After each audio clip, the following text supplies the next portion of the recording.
ਸਤਨਾਮ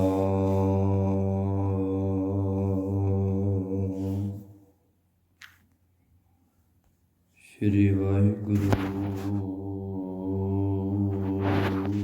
ਸਾਹਿਬ ਜੀ।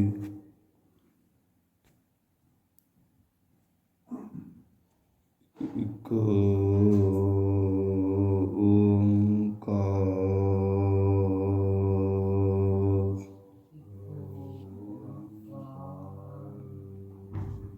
ਸਤਨਾਮ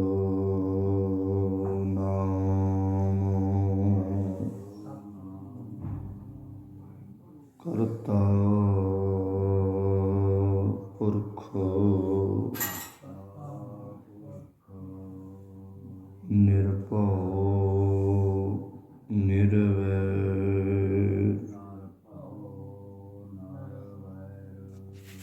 ਅਕਾਲ ਮੂਰਤ ਅਜੂਨੀ ਸੈਭੰ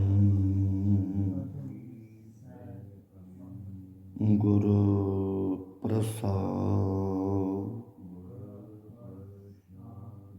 ਜਪੁ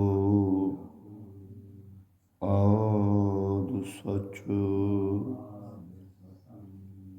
ਜੁਗਾਦਿ ਸਚ ਹੈ ਭੀ ਸਚ ਨਾਨਕ ਹੋਸੀ ਭੀ ਸਚ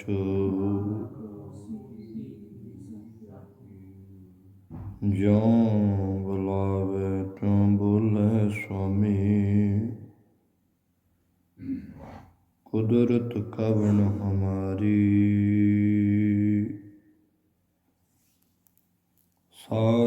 ਸਾਧ ਸੰਗ ਨਾਨਕ ਜਸ ਗਾਇਓ ਜੋ ਪ੍ਰਭ ਕੀ ਅਤ ਪਿਆਰ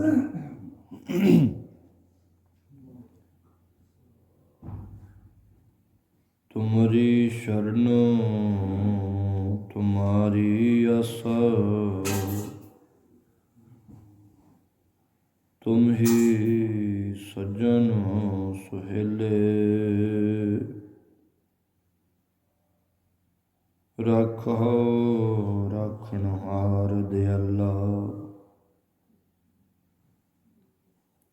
ਨਾਨਕ ਘਰ ਕੇ ਗੋਲੇ ਉੱਚਾ ਅਗਮ ਅਪਾਰ ਪ੍ਰਭੂ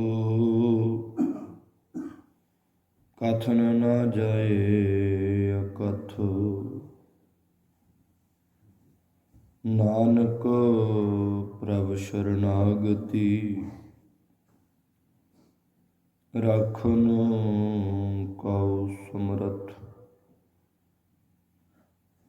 ਤੁਧ ਆਗੇ ਅਰਦਾਸ ਹਮਾਰੀ ਜਿਉ ਪਿੰਡ ਸਭ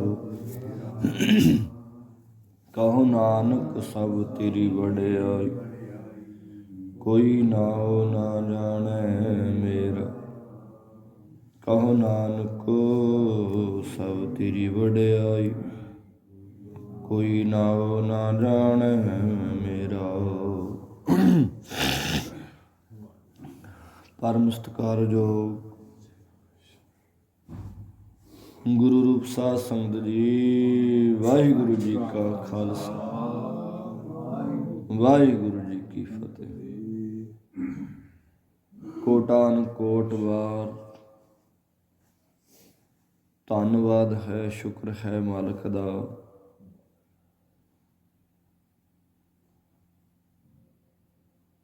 ਅੰਮ੍ਰਿਤ ਵੇਲੇ ਦੇ ਜਾਗਣੇ ਬਖਸ਼ੇ ਨੇ, ਸੇਵਾ ਸਿਮਰਨ ਕਰਨ ਦਾ ਸੁਭਾਗ ਸਮਾਂ ਬਖਸ਼ੇ ਹੈ। ਸਤ ਸੰਗਤ ਦੇ ਮਹਾਨ ਕੁੰਭ, ਸੰਗਤਾਂ ਦੇ ਦਰਸ਼ਨ ਮੇਲੇ, ਸੁਭਾਗੀਆਂ ਘੜੀਆਂ ਮਾਲਕ ਨੇ ਬਖਸ਼ੀਆਂ ਨੇ। ਤੇ ਜੋ ਵੀ ਅੱਲਾ ਖੁਦਾ ਵਾਹਿਗੁਰੂ ਪਰਮੇਸ਼ਰ ਦੇ ਪਿਆਰੇ ਸਮੂਹ ਮਾਈ ਭਾਈ ਅੰਮ੍ਰਿਤ ਵੇਲੇ ਜਾਗ ਕਰ ਅਕਾਲ ਪੁਰਖ ਪਰਮੇਸ਼ਰ ਦੇ ਚਰਨਾਂ ਦਾ ਧਿਆਨ ਧਰਦੇ ਹੋ ਜੀ। ਸਭ ਤਨ ਭਾਗੀ ਹੋ, ਵੱਡਿਆਂ ਕਰਮਾਂ ਵਾਲੇ ਹੋ, ਜੋ ਆਪਣੇ ਸਾਹਾਂ ਨੂੰ ਰੱਬ ਰੱਬ ਕਰਕੇ ਗੁਰੂ ਦੀ ਬਾਣੀ ਪੜ੍ਹ ਸੁਣ ਕਰਕੇ ਸਫਲਾ ਬਣਾਉਣ ਦਾ ਯਤਨ ਕਰ ਰਹੇ ਹੋ।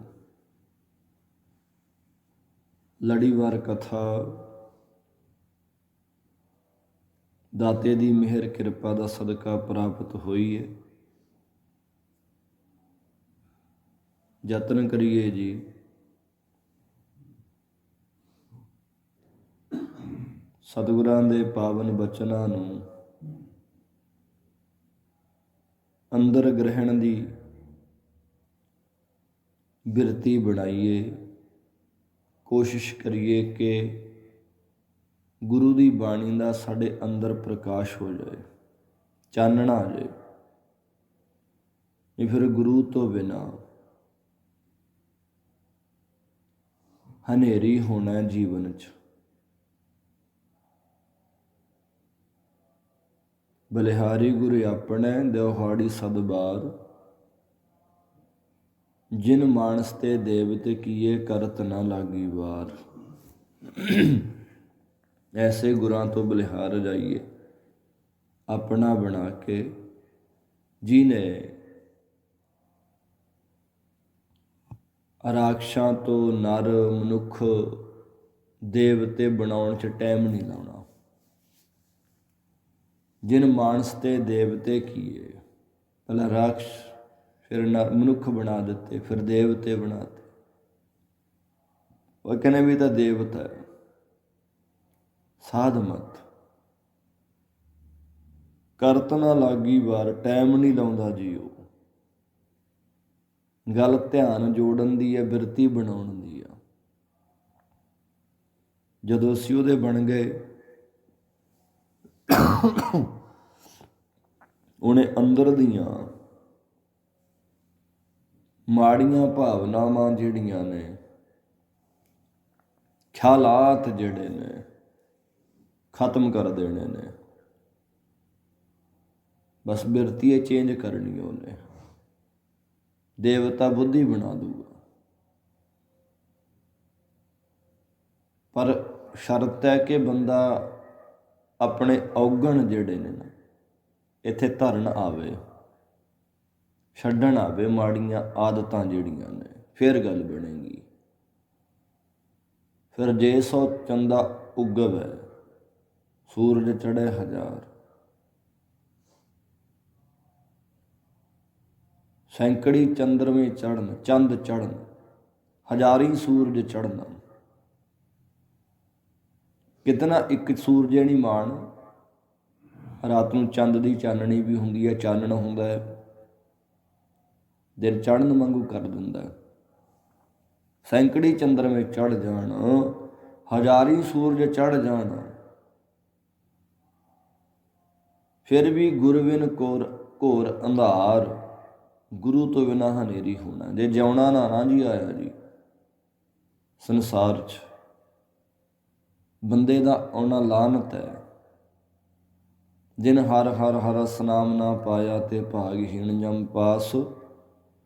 ਜੋ ਸਤਿਗੁਰ ਸਰਣ ਸੰਗਤ ਨਹੀਂ ਆਏ, ਤ੍ਰਿਗ ਜੀਵੇ ਤ੍ਰਿਗ ਜੀ ਵਾਸ। ਜਿਉਣਾ ਤ੍ਰਿਗ ਹੈ। ਗੁਰੂ ਦਾ ਗਿਆਨ ਕਰਮਾਂ ਵਾਲੇ ਮਾਈ ਭਾਈ ਵਿਚਾਰਦੇ ਨੇ। ਲੜੀਵਾਰ ਕਥਾ ਉਹਦੀ ਮਿਹਰ ਕਿਰਪਾ ਦਾ ਸਦਕਾ ਆਪਾਂ ਵਿਚਾਰ ਰਹੇ ਹਾਂ। ਕੱਲ੍ਹ ਜੋ ਵਿਚਾਰਿਆ ਸੀ ਕਿ ਗੁਰੂ ਦੀ ਕਿਰਪਾ ਦੇ ਨਾਲ ਮਨੁੱਖ ਦਾ ਮੂੰਹ ਜਿਹੜਾ ਨਾ ਜੀ ਉਜਲਾ ਹੋਏਗਾ, ਪਵਿੱਤਰ ਹੋ ਜਾਣਾ। ਬੇਸ਼ੱਕ ਸ਼ਕਲ ਕਾਲੀ ਹੋਵੇ, ਭੱਦੀ ਹੋਵੇ, ਜੇ ਗੁਰੂ ਦੀ ਕਿਰਪਾ ਹੋ ਗਈ ਪ੍ਰੇਮੀਓ, ਅਸਲ ਦੇ ਵਿੱਚ ਬੰਦੇ ਦਾ ਅੰਦਰ ਸੋਹਣਾ ਹੋਵੇ। ਅੰਦਰ, ਬਾਹਰ ਦਾ ਕੀ ਹੈ? ਬਾਹਰ ਤਾਂ ਬਗਲੇ ਵੀ ਬੜੇ ਸੋਹਣੇ ਨੇ, ਬਗਲੇ ਵੀ ਬਹੁਤ ਸੋਹਣੇ ਨੇ, ਚਿੱਟੇ ਨੇ, ਪਰ ਅੰਦਰ ਤਾਂ ਜ਼ਹਿਰ ਹੈ ਨਾ। ਉਹ ਡੱਡੀਆਂ ਮੱਛੀਆਂ ਭਾਲਦੇ ਆ। ਹੰਸਾਂ ਦਾ ਕੰਮ ਹੀਰੇ ਮੋਤੀ ਚੁਗਣਾ, ਹੰਸਾਂ ਹੀਰੇ ਮੋਤੀ ਚੁਗਣਾ, ਬਗਡੱਡਾ ਭਾਲਣ ਜਾਵੇ। ਬਗਲੇ ਨਾ ਬਣੀਏ, ਬਗਲ ਸਮਾਧੀ ਨਾ ਲਾਈਏ, ਕੇਵਲ ਬਾਹਰ ਦੇ ਪਹਿਰਾਵੇ ਪਾਉਂਦੇ ਨਾ ਰਹਿ ਜਾਈਏ ਭਾਈ। ਬਾਹਰ ਦੇ ਚਿੱਟੇ ਕੱਪੜੇ ਪਾਉਂਦਾ ਨਾ ਮੈਂ ਰਹਿ ਜਾਵਾਂ। ਅੰਦਰ ਜੇ ਜ਼ਹਿਰ ਹੈ ਨਾ ਡੱਡੀਆਂ ਮੱਠੀਆਂ ਚੁੱਕਣ ਦੀ, ਗੁਰਮੁਖੋ ਉਹਨੂੰ ਸਭ ਦੀਂਦਾ। ਬਗਲ ਸਮਾਧੀ ਲਾ ਲਈ ਵੀ ਹਾਂ ਬੜਾ ਭਗਤ ਹੈ ਬੰਦਾ ਜੀ, ਬੜੀ ਕਥਾ ਕਰਦਾ ਮੇਰੇ ਵਰਗਾ। ਸਮਾਧੀ ਜੇ ਬਗਲੇ ਵਾਲੀ ਆ ਨਾ, ਕੋਈ ਡੱਡੀ ਮੱਛੀ ਆਉਂਦੀ ਹੈ ਜਦੋਂ ਝਪਟ ਮਾਰਦਾ, ਸਮਝੀਏ, ਧਿਆਨ ਬਣਾਈਏ। ਕਹਿੰਦੇ ਗੁਰੂ ਦੀ ਕਿਰਪਾ ਦੇ ਨਾਲ ਮੁੱਖ ਜਿਹੜਾ ਹੈ ਉਜਲਾ ਹੋਏਗਾ ਤੇ ਜਪ ਨਾਮ ਦਾਨ ਇਸ਼ਨਾਨ। ਉਹ ਕਹਿੰਦੇ ਫਿਰ ਜੋ ਨਾਮ ਜਪਦੇ ਨੇ, ਦਾਨ ਕਰਦੇ ਨੇ, ਅੰਮ੍ਰਿਤ ਵੇਲੇ ਇਸ਼ਨਾਨ ਕਰਦੇ ਨੇ, ਰੱਬ ਨੂੰ ਧਿਆਉਂਦੇ ਨੇ ਭਾਵ ਕੇ। ਹੁਣ ਜੇ ਚਲੋ ਨਹਾ ਵੀ ਲਿਆ, ਅੰਮ੍ਰਿਤ ਵੇਲੇ ਉੱਠ ਕੇ ਇਸ਼ਨਾਨ ਵੀ ਕਰ ਲਿਆ, ਜੇ ਰੱਬ ਨੂੰ ਨਾ ਚੇਤੇ ਕੀਤਾ ਜੀ ਫਿਰ ਕਾਹਦਾ ਨਹਾਉਣਾ। ਜਲ ਮਿਲਿਆ ਪਰਮੇਸ਼ਰ ਮਿਲਿਆ, ਪਾਣੀ ਮਿਲਿਆ ਨਹੀਂ, ਰੱਬ ਚੇਤੇ ਆਇਆ ਨਹੀਂ। ਕਹਿੰਦੇ ਸਤ ਸੰਗਤ ਰੂਪੀ ਸਰੋਵਰ 'ਚ ਇਸ਼ਨਾਨ ਉਹ ਕਰਦੇ ਨੇ। ਇੱਥੇ ਮਨ ਨੂੰ ਨਲਾਉਣਾ ਜੀ ਰੋਜ਼ ਆ ਕੇ। ਸਤ ਸੰਗਤ ਇਸ਼ਨਾਨ ਕਰਨਾ ਕੀ ਹੈ?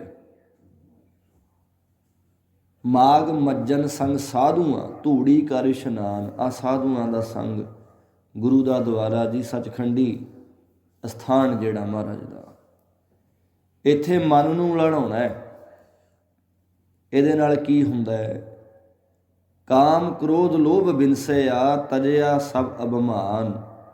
ਬੰਦੇ ਦਾ ਕਾਮ ਕ੍ਰੋਧ ਲੋਭ ਜਿਹੜਾ ਨਾ ਉਹ ਨਾਸ ਹੋ ਜਾਂਦੇ ਨੇ, ਵਿਕਾਰ ਚਲੇ ਜਾਂਦੇ ਨੇ।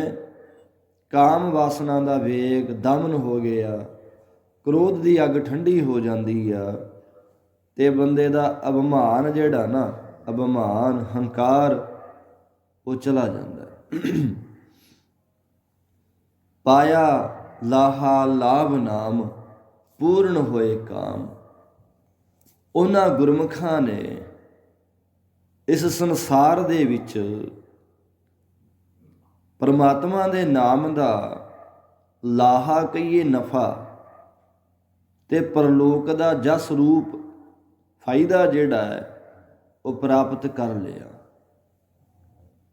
ਜਿਨ੍ਹਾਂ ਨੇ ਨਾਮਦਾਨ ਇਸ਼ਨਾਨ ਕੀਤਾ।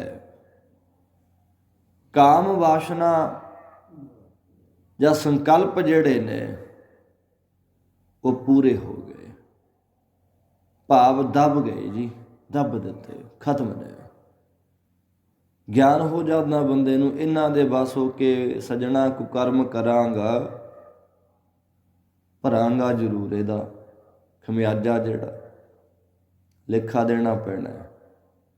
ਪਾਇਆ ਲਾਹਾ ਲਾਭ ਨਾਮ ਪੂਰਨ ਹੋਏ ਕਾਮ। ਤੇ ਅੱਗੇ ਮਹਾਰਾਜ ਕਹਿੰਦੇ ਆ, ਕਰ ਕਿਰਪਾ ਪ੍ਰਭ ਮਿਲਿਆ ਦੀਆ ਆਪਣਾ ਨਾਮ।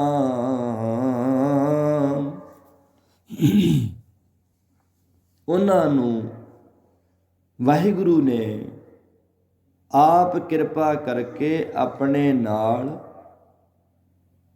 ਮਿਲਾ ਲਿਆ, ਭੇਦ ਕਰ ਲਿਆ, ਅਤੇ ਆਪਣਾ ਅੰਮ੍ਰਿਤ ਰੂਪੀ ਨਾਮ ਜਿਹੜਾ ਹੈ, ਦੀਆ ਆਪਣਾ ਨਾਮ ਬਖਸ਼ ਦਿੱਤਾ ਹੈ। ਮਾਲਕ ਦੀ ਕਿਰਪਾ ਨਾਲ ਗੁਰੂ ਦਾ ਦੁਆਰਾ ਮਿਲਣਾ, ਤੇ ਗੁਰੂ ਦੀ ਸਿੱਖਿਆ ਤੇ ਚੱਲ ਕੇ ਭਾਵ ਉਹਦੀ ਕਿਰਪਾ ਦੇ ਨਾਲ ਗੁਰਮੁਖੋ ਅੰਮ੍ਰਿਤ ਨਾਮ ਮਿਲੂਗਾ। ਇੱਕ ਨਾਮ ਸਾਰੇ ਸੰਸਾਰ ਦੀ ਦਵਾਈ ਹੈ। ਮਹਾਰਾਜ ਕਹਿੰਦੇ ਆ ਕਿ ਹਰ ਕਾ ਨਾਮ ਅੰਮ੍ਰਿਤ ਜਲ ਨਿਰਮਲ, ਇਹੋ ਔਖਦ ਜਗ ਸਾਰਾ। ਗੁਰ ਪ੍ਰਸਾਦ ਕਹਿ ਜਨ ਭੀਖਨ, ਪਾਵੋ ਮੋਖ ਦੁਆਰਾ। ਗੁਰੂ ਦੀ ਕਿਰਪਾ ਦੇ ਨਾਲ ਪ੍ਰੇਮੀਓ ਅੰਮ੍ਰਿਤ ਰੂਪੀ ਨਾਮ ਜਿਹੜਾ ਹੈ ਉਹ ਪ੍ਰਾਪਤ ਹੁੰਦਾ ਹੈ ਗੁਰੂ ਦੀ ਸਿੱਖਿਆ ਦੇ ਨਾਲ। ਤੇ ਮਹਾਰਾਜ ਕਹਿੰਦੇ ਆਪ ਨ ਜਾਣਾ ਰਹਿ ਗਿਆ, ਆਪ ਹੋਆ ਮਿਹਰਬਾਨ। ਜਿਹੜਾ ਵਾਰ-ਵਾਰ ਜਨਮ 'ਚ ਆਉਣਾ ਤੇ ਮਰ ਕੇ ਜਾਣਾ ਨਾ, ਭਾਵ ਕਿ ਆਵਾਗਮਨ ਸੀ ਜਿਹੜਾ, ਉਹ ਉਹਨਾਂ ਦਾ ਰਹਿ ਗਿਆ, ਭਾਵ ਖਤਮ ਹੋ ਗਿਆ।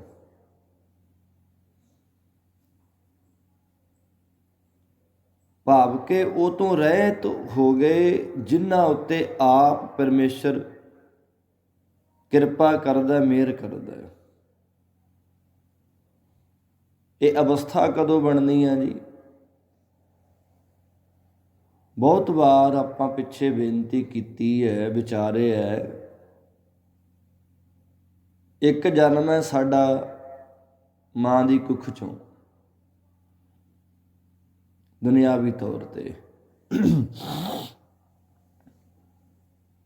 ਇੱਕ ਜਨਮ ਹੋਣਾ ਸਾਡਾ ਸਤਸੰਗਤ ਚੋਂ। ਮਾਂ ਦੀ ਕੁੱਖ ਵਾਲਾ ਜਨਮ ਜਿਹੜਾ ਕੇਵਲ ਉਹ ਸਾਨੂੰ ਦੁਨੀਆ 'ਚ ਲਿਆਤਾ, ਬੰਦਾ ਕਰਮ ਕਰਦਾ, ਕੇਵਲ ਜਨਮ ਲੈ ਲੈਣਾ ਦੁਨੀਆ 'ਚ, ਆਉਣਾ ਜਾਣਾ ਨਹੀਂ ਮਿਟਦਾ। ਸਰੀਰਾਂ 'ਚ ਫਸਿਆ ਰਹੇਗਾ ਬੰਦਾ, ਆਉਣ ਜਾਣ ਦਾ ਚੱਕਰ ਬਣਿਆ ਰਹਿਣਾ। ਫਿਰ ਜਿਹੜਾ ਆਵਾਗਮਨ ਦਾ ਚੱਕਰ ਹੈ ਉਹ ਕਦੋਂ ਖਤਮ ਹੋਣਾ? ਉਹ ਫਿਰ ਜਨਮ ਕਿਹੜਾ ਲੈਣਾ ਪਊਗਾ ਜੀ? ਆਵਾਗਮਨ ਦਾ ਚੱਕਰ ਜਿਹੜਾ ਹੈ ਉਹ ਕਿਹੜਾ ਜਨਮ ਲਈਏ ਕਿ ਮਿਟ ਜੇ? ਇੱਕ ਜਨਮ ਦੁਨਿਆਵੀ ਤੌਰ ਤੇ ਮਾਂ ਦੇ ਪੇਟੋਂ ਹੋਇਆ ਸਾਡਾ, ਤੇ ਇੱਕ ਜਿਹੜਾ ਆਵਾਗਮਨ ਦਾ ਮਿਟਣਾ ਹੈ ਉਹ ਕੀ ਹੈ? ਸਤਸੰਗਤ ਕੈ ਜਨਮ ਹੈ ਗਬਨ ਮਿਟਾਇਆ। ਇੱਕ ਜਨਮ ਸਾਡਾ ਹੋਣਾ ਸਤਸੰਗਤ ਦੇ ਵਿੱਚੋਂ, ਜੀਵਨ ਜਿਉਣ ਦੀ ਨਵੀਂ ਜਾਂਚ ਸਿੱਖਣੀ ਹੈ, ਜੀਵਨ ਜਿਉਣ ਦੀ। ਇੱਥੇ ਆ ਕੇ ਜਿਉਣ ਦਾ ਢੰਗ ਤਰੀਕਾ ਪਤਾ ਲੱਗਣਾ। ਆਵਣ ਜਾਣਾ ਰਹਿ ਗਿਆ, ਆਪ ਹੋਆ ਮਿਹਰਬਾਨ। ਉਹ ਸਤਸੰਗਤ ਵਿੱਚ ਜਦੋਂ ਆਵਾਂਗੇ ਨਾ ਪ੍ਰੇਮੀਓ, ਉਹ ਮਿਹਰਬਾਨ ਹੋਏਗਾ, ਕਿਰਪਾ ਕਰੇਗਾ। ਇੱਥੇ ਆ ਕੇ ਸਾਡਾ ਨਵਾਂ ਜਨਮ ਹੋਣਾ, ਨਵਾਂ ਜਨਮ। ਫਿਰ ਆਵਾਗਮਨ ਦਾ ਚੱਕਰ ਜਿਹੜਾ ਉਹ ਮਿਟ ਜਾਂਦਾ ਜਦੋਂ ਜਨਮ ਹੋ ਗਿਆ ਸਤਸੰਗਤ ਦੇ ਵਿੱਚੋਂ। ਸਤਸੰਗਤ ਕੈ ਜਨਮ ਹੈ ਗਬਨ ਮਿਟਾਇਆ। ਆਪ ਹੋਆ ਮਿਹਰਬਾਨ, ਜਿਨ੍ਹਾਂ ਤੇ ਉਹ ਮਿਹਰਬਾਨ ਹੋ ਜਾਂਦਾ ਹੈ। ਤੇ ਮਹਾਰਾਜ ਕਹਿੰਦੇ ਆ ਜੀ, ਸੱਚ ਮੈਲ ਕਰ ਪਾਇਆ, ਗੁਰ ਕਾ ਸ਼ਬਦ ਪਛਾਣ। ਸੱਚ ਮੈਲ ਕਹੀਏ, ਸੱਚ ਸਰੂਪ ਪਰਮੇਸ਼ਰ ਨਾਲ ਮਿਲ ਕੇ ਉਹਨਾਂ ਨੇ ਤੁਰਿਆ ਪਦ ਜਿਹੜਾ ਨਾ, ਤੁਰਿਆ ਪਦ, ਸੱਚਖੰਡੀ ਅਵਸਥਾ, ਇਹ ਘਰ ਜਿਹੜਾ ਹੈ, ਗ੍ਰਹਿ ਜਿਹੜਾ ਹੈ, ਉਹਨੂੰ ਪਾ ਲਿਆ। ਭਾਵ ਸੱਚੇ ਸਰੂਪ 'ਚ ਉਹਨਾਂ ਨੇ ਟਿਕਾਣਾ ਪਾ ਲਿਆ, ਜਿਨ੍ਹਾਂ ਨੇ ਗੁਰ ਕਾ ਸ਼ਬਦ ਪਛਾਣ, ਗੁਰਾਂ ਦਾ ਸ਼ਬਦ ਪਛਾਣ ਲਿਆ, ਜਿਨ੍ਹਾਂ ਨੇ ਗੁਰੂ ਦੇ ਸ਼ਬਦ ਦੀ ਬਿਰਤੀ ਨਹੀਂ ਬਣਾਈ, ਪਛਾਨਣਾ ਨਹੀਂ ਕੀਤਾ ਉਹਦੇ ਸ਼ਬਦ ਨੂੰ, ਗਿਆਨ ਨੂੰ। ਫਿਰ ਉਹਨਾਂ ਨੂੰ ਸੱਚ ਸਰੂਪ ਮਹਿਲ ਜਿਹੜਾ ਉਹ ਪ੍ਰਾਪਤ ਨਹੀਂ ਹੁੰਦਾ ਜੀ। ਤੁਰਿਆ ਪਦ। ਦੁਨੀਆ 'ਚ ਸਿਰਫ ਬੰਦਾ ਤਿੰਨੀ ਪਦਾਂ 'ਚ, ਤਿੰਨੀ ਗੁਣਾਂ 'ਚ ਜਿਉਂਦਾ ਹੈ। ਰਜੋ ਤਮੋ ਸਤੋ। ਭਾਵ ਇੱਕ ਸੰਸਾਰੀ, ਇੱਕ ਭੰਡਾਰੀ, ਇੱਕ ਲਾਏ ਦੀ ਵਾਣ। ਬਣਾ ਲਿਆ ਭਾਵ ਕਮਾਈ ਕਰ ਲਈ, ਪੈਦਾ ਹੋ ਗਿਆ। ਵੰਡ ਲਿਆ, ਇੱਕ ਦੂਜੇ ਨੂੰ ਕੋਈ ਚੀਜ਼ ਵਸਤ ਦੇ ਦਿੱਤੀ ਤੇ ਢਾਹ ਲਿਆ ਭਾਵ ਮਰ ਗਿਆ। ਦੀਵਾਨ ਹੋ ਗਿਆ। ਦੀਵਾਨ ਭਾਵ ਲੈ ਕਰਨਾ, ਖਤਮ ਹੋਣਾ। ਇੱਕ ਸਾਜਦਾ, ਇੱਕ ਰੋਜੀ ਦਿੰਦਾ ਤੇ ਇੱਕ ਲੈ ਕੇ ਜਾਂਦਾ, ਮਾਰਦਾ, ਲੈ ਕਰਦਾ। ਇਹ ਤਿੰਨ ਪਦ ਨੇ। ਸਤਿਗੁਰਾਂ ਦੀ ਬਾਣੀ ਜਿਹੜੀ ਹੈ ਨਾ, ਸਤਿਗੁਰਾਂ ਦੀ ਬਾਣੀ ਭਾਈ, ਇਹ ਚੌਥੇ ਪਦ ਦੀਆਂ ਗੱਲਾਂ ਕਰਦੀ ਹੈ। ਚੌਥਾ ਪਦ ਭਾਵ ਨਾ ਜਿੱਥੇ ਬਣਾਉਣ ਦੀ, ਨਾ ਵਰਤਾਉਣ ਦੀ, ਨਾ ਢਾਉਣ ਦੀ ਕੋਈ ਬਿਰਤੀ ਨਹੀਂ। ਕੇਵਲ ਇੱਕ ਤੁਰੀਆ ਪਦ ਹੈ। ਭਾਵ ਹਰ ਜਪਦਿਆਂ ਖਿਨ ਢਿੱਲ ਨਾ ਕੀਜੀ ਮੇਰੀ ਜਿੰਦੜੀਏ, ਮਤ ਕੇ ਜਾਪੈ ਸੋ ਆਵੇ ਕੇ ਨਾ ਆਵੇ ਰਾਮ। ਕੋਈ ਮੁੱਦਤਾਂ ਦੀ ਆਸਾਂ ਨਹੀਂ। ਅਗਲਾ ਸਾ ਆਉਣਾ ਜਾਂ ਨਾ ਆਉਣਾ ਕੋਈ ਭਰੋਸਾ ਨਹੀਂ। ਇਹ ਕਿਰਪਾ ਕਦੋਂ ਬਣਨੀ ਹੈ? ਜਦੋਂ ਗੁਰ ਕਾ ਸ਼ਬਦ ਪਛਾਣ। ਸਾਰੀ ਗੁਰਬਾਣੀ ਚੌਥੇ ਪਦ ਵਿੱਚ ਹੈ। ਜਦੋਂ ਚੌਥੇ ਪਦ ਵਿੱਚ ਹੋ ਕੇ ਪੜ੍ਹਾਂਗੇ, ਸੁਣਾਂਗੇ, ਵਿਚਾਰਾਂਗੇ ਜੀ, ਆਨੰਦ ਆਏਗਾ। ਇਤਨਾ ਆਨੰਦ ਕਿ ਉਹਦੀ ਬਿਆਨਤਾ ਜਿਹੜੀ ਆ, ਉਹਨੂੰ ਐਕਸਪਲੇਨ ਜਿਹੜਾ ਹੈ, ਭਾਵ ਵਿਆਖਿਆ ਜਿਹੜੀ ਆ, ਭਾਵ ਦੱਸਣਾ ਅਸੀਂ ਦੱਸ ਨਹੀਂ ਸਕਦੇ। ਉਹ ਚੀਜ਼ ਜਦੋਂ ਅਵਸਥਾ ਬਣ ਗਈ ਤੁਰੀਆ ਪਦ ਦੀ। ਜਪਜੀ ਸਾਹਿਬ ਦੀ ਗੁਰਬਾਣੀ ਰੋਜ਼ ਨਿਰੋਲ ਜਦੋਂ ਪੜ੍ਹਨਾ ਸ਼ੁਰੂ ਕਰ ਦਾਂਗੇ ਨਾ, ਵਿਚਾਰ ਸੁਣਨਾ, ਵਿਚਾਰਨਾ ਆਨੰਦ ਨਾਲ, ਉਹਨੇ ਇਹੀ ਕੰਮ ਕਰਨਾ। ਬੰਦਿਆ ਤੂੰ ਦੇ ਨਹੀਂ, ਤੂੰ ਸਰੀਰ ਨਹੀਂ। ਹੌਲੀ ਹੌਲੀ ਪੜ੍ਹਦੇ ਸੁਣਦੇ ਆਨੰਦ ਨਾਲ ਪ੍ਰੇਮੀਓ ਉਹ ਤੁਰੀਆ ਪਦ ਜਿਹੜਾ ਬਣ ਜਾਣਾ। ਫਿਰ ਬੰਦਾ ਆਪਣੇ ਹਰ ਇੱਕ ਸਾਹ ਨੂੰ ਆਖਰੀ ਸਮਝ ਕੇ ਜਿਊਂਗਾ। ਅਗਲਾ ਸਾਹ ਕੀ ਪਤਾ ਆਊ ਜਾਂ ਨਾ ਆਊ, ਕੋਈ ਭਰੋਸਾ ਨਹੀਂ। ਉਹ ਅਵਸਥਾ ਬਣਾਉਣ ਦੀ ਕੋਸ਼ਿਸ਼ ਕਰੀਏ। ਕਲਯੁਗ ਹੈ, ਬੜਾ ਕਲਯੁਗ ਚੜ੍ਹਿਆ ਹੋਇਆ। ਸੱਚੇ ਮਨੋਂ ਰੱਬ ਰੱਬ ਕਰਨਾ, ਧਰਮੀ ਬਣਨਾ ਬਹੁਤ ਔਖਾ। ਅਗਲੇ ਵਚਨ ਸਤਿਗੁਰ ਕਹਿੰਦੇ ਭਾਈ, ਭਗਤ ਜਨਾ ਕੋ ਰਾਖਦਾ ਆਪਣੀ ਕਿਰਪਾ ਧਾਰ। ਪਰਮਾਤਮਾ ਆਪਣੇ ਭਗਤ ਜਨਾਂ ਉੱਪਰ ਕਿਰਪਾ ਕਰਦਾ, ਭਾਵ ਉਹਨਾਂ ਨੂੰ ਆਪ ਰੱਖਦਾ, ਰੱਖਿਆ ਕਰਦਾ ਜੀ ਉਹਨਾਂ ਦੀ, ਤੇ ਆਪਣੀ ਕਿਰਪਾ ਦ੍ਰਿਸ਼ਟੀ ਉਹਨਾਂ ਉੱਤੇ ਹਮੇਸ਼ਾ ਧਾਰਨ ਕਰਦਾ, ਨਜ਼ਰ ਰੱਖਦਾ, ਮਿਹਰ ਦੀ ਸਮਝ ਦਿੰਦਾ। ਫਿਰ ਅੰਦਰੋਂ ਜਿਹੜਾ ਰੱਬ ਰੱਬ ਕਰਨ ਵਾਲਾ ਹੈ, ਉਸ ਨੂੰ ਅੰਦਰੋਂ ਫਿਰ ਰੱਬ ਦੇ ਗਿਆਨ ਦਾ ਤੱਕਾ ਵੱਜਦਾ ਹੈ। ਭਾਵ ਮਹਾਰਾਜ ਗਿਆਨ ਬਖਸ਼ਦੇ ਨੇ। ਚੰਗਾ ਮਾੜਾ ਸੋਚਣ ਦੀ, ਵਰਤਣ ਦੀ, ਯੂਜ ਕਰਨ ਦੀ ਬਿਰਤੀ, ਸਮਝ ਸੋਝੀ ਦਿੰਦੇ ਨੇ। ਠੋਕਰ ਵੱਜਦੀ ਅੰਦਰੋਂ, ਫਿਰ ਸਮਝ ਜਾਂਦਾ ਬੰਦਾ, ਉੱਥੇ ਫਿਰ ਮਾਲਕ ਰੱਖਦਾ ਹੈ। ਕਿਉਂਕਿ ਕਲਯੁਗ ਚੜ੍ਹ ਆਉਂਦਾ ਹੈ। ਇਹ ਤਾਂ ਉਹ ਕਿਰਪਾ ਰੱਖੇ ਮਾਲਕ। ਮਨ ਵਸਿ ਆਵੇ ਨਾਨਕਾ, ਜੇ ਪੂਰਨ ਕਿਰਪਾ ਹੋਏ। ਉਹਦੀ ਪੂਰਨ ਤੌਰ 'ਤੇ ਕਿਰਪਾ ਰਵੇਗੀ ਨਾ, ਤਾਂ ਮਨ ਨੇ ਟਿਕਣਾ, ਨਹੀਂ ਔਖਾ ਬੜਾ। ਗੁਰੂ ਤੇਗ ਬਹਾਦਰ ਮਹਾਰਾਜ ਕਹਿੰਦੇ ਆ, ਯਤਨ ਬਹੁਤ ਮੈਂ ਕਰ ਰਹੇ ਹੋ, ਮਿਟਿਓ ਨਾ ਮਨ ਕੋ ਮਾਨ। ਇਤਨਾ ਹੰਕਾਰੀ ਬਿਮਾਨੀ ਹੈ ਮਨ, ਬੜੇ ਯਤਨ ਕੀਤੇ ਮਿਟਦੇ ਹੀ ਨਹੀਂ। ਟਿਕਾ 'ਚ ਹੀ ਨਹੀਂ ਆਉਂਦਾ।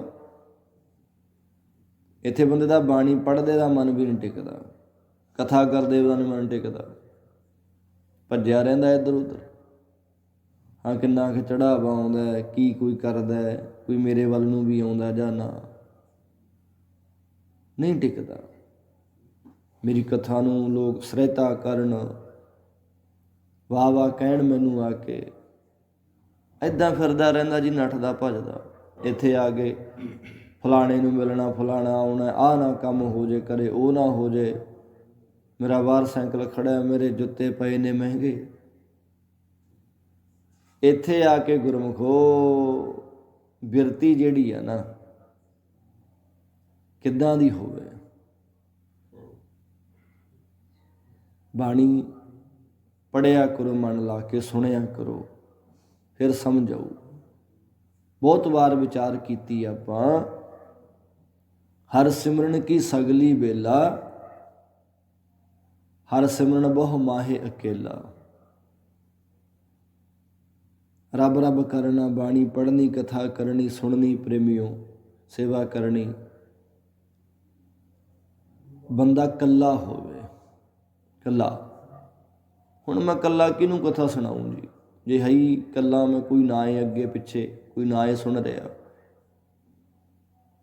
ਹੁਣ ਸੁਣੋਗੇ ਤੁਸੀਂ ਕੀ ਤੋਂ, ਜੇ ਤੁਸੀਂ ਇਕੱਲੇ ਬਹਿ ਗਏ। ਸੰਗਤ ਕੀ ਹੋਈ, ਭੇਦ ਸਮਝੋ। ਹੋਈਏ ਤਾਂ ਅਸੀਂ ਬਹੁਤਿਆਂ 'ਚ, ਬੇਅੰਤ ਦੁਨੀਆ ਹੋਵੇ, ਪਰ ਹੋਈਏ ਇਕੱਲੇ। ਭਾਵ ਸਾਨੂੰ ਪਤਾ ਨਾ ਹੋਵੇ ਕੌਣ ਜਾਂਦਾ ਕੌਣ ਆਉਂਦਾ। ਹਰ ਸਿਮਰਨ ਬਹੁ ਮਾਹੇ ਅਕੇਲਾ, ਮਨ ਨੂੰ ਟਿਕਾਉਣ ਦਾ ਤਰੀਕਾ। ਤੈਨੂੰ ਆਲਾ ਦੁਆਲਾ, ਅੱਗਾ ਪਿੱਛਾ ਕੁਛ ਨਾ ਦਿਖੇ। ਅੱਗੇ ਕੌਣ ਹੈ, ਪਿੱਛੇ ਕੌਣ ਹੈ, ਸੱਜੇ ਖੱਬੇ ਕੌਣ ਹੈ। ਇਹ ਤਾਂ ਅਸੀਂ ਕੱਪੜਿਆਂ 'ਚ ਇਹਦੇ ਕਹੇ ਜਿਹੇ ਕੱਪੜੇ ਪਾਏ ਨੇ, ਇਹ ਕਿਵੇਂ ਮੱਥਾ ਟੇਕਦਾ, ਇਹ ਕੀ ਕਰਦਾ। ਆਹ ਬਿਰਤੀਆਂ ਨੇ। ਮਨ ਨਹੀਂ ਟਿਕਦਾ, ਕਿਸੇ ਤੋਂ ਕੁਛ ਨਹੀਂ ਲੈਣਾ। ਖੁਦ ਦੇ ਕਰਮ ਬਦਲਣ ਆਉਣੇ ਆ, ਬਦਲ ਕੇ ਜਾਈਏ। ਗੁਰੂ ਦੇ ਚਰਨਾਂ 'ਚ ਔਗਣ ਮੱਥਾ ਟੇਕਣ ਆਉਣੇ ਆ, ਟੇਕ ਕੇ ਜਾਈਏ, ਇੱਥੇ ਛੱਡ ਦਈਏ। ਬੇਅੰਤ ਡੂੰਘੀ ਹੈ ਗੁਰੂ ਦੀ ਵਿਚਾਰ ਜਿਹੜੀ ਆ, ਤੇ ਜਿਤਨਾ ਜ਼ਿਆਦਾ ਡੂੰਘਾ ਕੋਈ ਥਾਂ ਹੋਵੇ ਨਾ ਜੀ, ਉਨਾ ਜ਼ਿਆਦਾ ਡੂੰਘਾ ਉਤਰਨਾ ਪੈਂਦਾ ਹੈ। ਸਮੁੰਦਰ 'ਚ ਉੱਪਰ ਉੱਪਰ ਫਿਰਾਂਗੇ, ਡੱਡੀਆਂ ਮੱਛੀਆਂ ਮਿਲਣਗੀਆਂ। ਅੰਦਰ ਡੂੰਘੇ ਜਾਵਾਂਗੇ ਨਾ, ਹੀਰੇ ਜਵਾਹਰਾਤ ਮਿਲਣਗੇ। ਫਰਕ ਇੰਨਾ ਕਿ ਉਹ ਸਮੁੰਦਰ 'ਚ ਡੂੰਘੇ ਉਤਰਨ ਵਾਲਾ ਬੰਦਾ ਮਰ ਜਾਂਦਾ, ਮਰ ਜਾਂਦਾ, ਜ਼ਿਆਦਾ ਡੂੰਘੇ ਜਾਏਗਾ। ਤੇ ਆਹ ਬਾਣੀ ਰੂਪੀ ਸਮੁੰਦਰ ਜਿਹੜਾ ਬੰਦਾ ਇਹਦੇ ਵਿੱਚ ਉਤਰੇਗਾ, ਇਹਦੇ ਵਿੱਚ ਜਾਣ ਵਾਲਾ ਬੰਦਾ ਤਰ ਜਾਂਦਾ ਹੈ। ਗੁਰਬਾਣੀ ਦਾ ਸਮੁੰਦਰ ਜਿਹੜਾ, ਕੋਸ਼ਿਸ਼ ਕਰੀਏ ਕਿ ਗੁਰੂ ਦੇ ਗਿਆਨ ਰੂਪੀ ਸਮੁੰਦਰ 'ਚ ਉਤਰੀਏ, ਮਨ ਟਿਕੇ। ਖਿਆਲਾਤ ਜਿਹੜੇ ਨੇ, ਫੁਰਨੇ ਜਿਹੜੇ ਆ, ਇੱਧਰ ਉੱਧਰ ਦੇ ਉੱਠਦੇ ਨੇ ਅੰਦਰ, ਕਿਸੇ ਤੋਂ ਕੁਛ ਨਹੀਂ ਲੈਣਾ ਸੀ। ਗੁਰੂ ਦੀ ਮਿਹਰ ਦੀ ਨਦਰ ਕਰਾਉਣੀ ਆ। ਤੇ ਸਤ ਸੰਗਤ ਫਿਰ ਮਹਾਰਾਜ ਆਪ ਉਹਨਾਂ ਦੇ ਉੱਪਰ ਕਿਰਪਾ ਦ੍ਰਿਸ਼ਟੀ ਦਾ ਹੱਥ ਰੱਖਦੇ ਨੇ, ਮਨ ਉਹਨਾਂ ਦਾ ਟਿਕ ਜਾਂਦਾ ਹੈ, ਸਕੂਨ ਸ਼ਾਂਤੀ ਆ ਜਾਂਦੀ ਹੈ। ਤੇ ਹਲਤ ਪਲਤ ਮੁਖ ਉਜਲੇ, ਸਾਚੇ ਕੇ ਗੁਣਸਾਰ। ਕਹਿੰਦੇ ਦੋਵਾਂ ਲੋਕਾਂ 'ਚ, ਇਹ ਲੋਕ 'ਚ ਪਰਲੋਕ 'ਚ, ਉਹਨਾਂ ਦੇ ਮੁਖ ਜਿਹੜੇ ਨੇ ਪਵਿੱਤਰ ਹੋ ਜਾਂਦੇ ਆ, ਜਿਹੜੇ ਪਰਮੇਸ਼ਰ ਦੇ ਗੁਣਾਂ ਨੂੰ ਸੰਭਾਲਦੇ ਆ, ਭਾਵ ਗਾਉਂਦੇ ਨੇ। ਇੱਕ ਆ ਬਾਹਰੋਂ ਗਾਉਣਾ, ਇੱਕ ਬਾਹਰੋਂ ਸੁਣਨਾ। ਗੁਰਬਾਣੀ ਅੰਦਰ ਦੀਆਂ ਗੱਲਾਂ ਕਰਦੀ ਹੈ, ਅੰਦਰ ਦੀਆਂ, ਅੰਦਰ ਨਿਰਮਲ ਹੋਵੇ। ਜਿਹੜੇ ਸੰਭਾਲ ਲੈਂਦੇ ਨੇ, ਹਰ ਇੱਕ ਸਾਹ ਦੇ ਨਾਲ ਗਾਉਂਦੇ ਨੇ ਰੱਬ ਨੂੰ, ਉਹਨਾਂ ਦੇ ਮੂੰਹ ਪਵਿੱਤਰ ਹੁੰਦੇ ਨੇ। ਆਠ ਪਹਿਰ ਗੁਣ ਸਾਰ ਦੇ ਰੱਤੇ ਰੰਗ ਅਪਾਰ। ਜਿਹੜੇ ਅੱਠੇ ਪੈਰ ਉਸ ਪਰਮਾਤਮਾ ਦੇ ਗੁਣਾਂ ਨੂੰ ਸੰਭਾਲਦੇ ਆ ਨਾ ਜੀ, ਉਚਾਰਦੇ ਨੇ ਜਿਹੜੇ, ਉਹ ਪਾਰਾਵਾਰ ਤੋਂ ਰਹਿਤ ਪਰਮਾਤਮਾ ਦੇ ਰੰਗ 'ਚ ਰੰਗੇ ਜਾਂਦੇ ਆ। ਉਹ ਉਹਦੇ ਰੰਗ ਦੇ ਵਿੱਚ ਰੰਗੇ ਜਾਂਦੇ ਨੇ। ਰੱਤੇ ਸਈ, ਸੁਣਿਓ ਬੇਨਤੀ, ਰੱਤੇ ਸਈ ਜੇ ਮੁਖ ਨਾ ਮੁੜਨ, ਜਿਨੀ ਸੰਜਾਤਾ ਸਾਈ। ਝੜ ਝੜ ਭਵਦੇ ਕੱਚੇ ਵਿਰਹੀ, ਜਿਨ੍ਹਾਂ ਕਾਰਨ ਆਈ। ਉਹ ਰੰਗੇ ਹੋਏ ਨੇ ਜੇ ਮੁਖ ਨਾ ਮੁੜਨ, ਜੇ ਮੁਖ ਨਹੀਂ ਮੋੜਦੇ।